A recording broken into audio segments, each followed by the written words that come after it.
म्हणजे न्याय मिळणं हे खूप महाग झालेलं आहे. कारण हे लिगल जरी कायदा या पद्धतीचं गरीब श्रीमंत किंवा हाय प्रोफाईल लो प्रोफाईल असा भेदभाव करत नसला तरी तो ऍक्च्युअल मध्ये अस्तित्वात असतो का आणि तो कसा बघायला मिळतो या कोर्ट केसेस मधनं? नाही, आपल्या संविधानानुसार असा भेदभाव कुठेही नसतो. पण ह्या गोष्टी आपसुकच येतात. त्याचं कारण असं की समजा एखाद्या व्यक्तीला उच्च न्यायालयापर्यंत जायचं आहे, म्हणजे इंटेरियर भागातला कुठला आहे आणि जे मुंबईला उच्च न्यायालय आहे किंवा अन्य बेंचेस जे आहे, तर तो जो ग्रामीण भागातला जर व्यक्ती असेल तर तो तिथे कसा पोहोचू शकेल? जर त्याला रोज कमवून खाणे हा विषय असेल तर कसं तरी त्याने ऍडजस्ट केलं आणि वकील एंगेज करून त्यांची फीस दिली, तर वकील नीट करताय की नाही याचं क्रॉस चेकिंग तो कसं करू शकेल? हे झालं हायकोर्टचं. सर्वोच्च न्यायालयात जाण्यासाठी तर आणखी मोठी कसरत असते. म्हणजे गरीब का जाऊ शकत नाही? कारण आपण जस्ट गुगल करा, काय फीज असते, करोडोमध्ये फीज असते इथे. आणि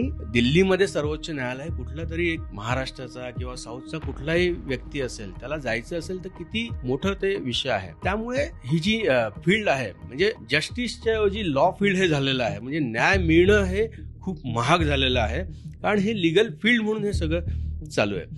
तर जोपर्यंत असं होत नाही की या नोबल प्रोफेशनकडे, वकिलीच्या नोबल प्रोफेशनकडे जोपर्यंत एक चांगला माणूस एक चांगला वकील बनत नाही, तोपर्यंत ही समानता येणार नाही असं मला वाटतं.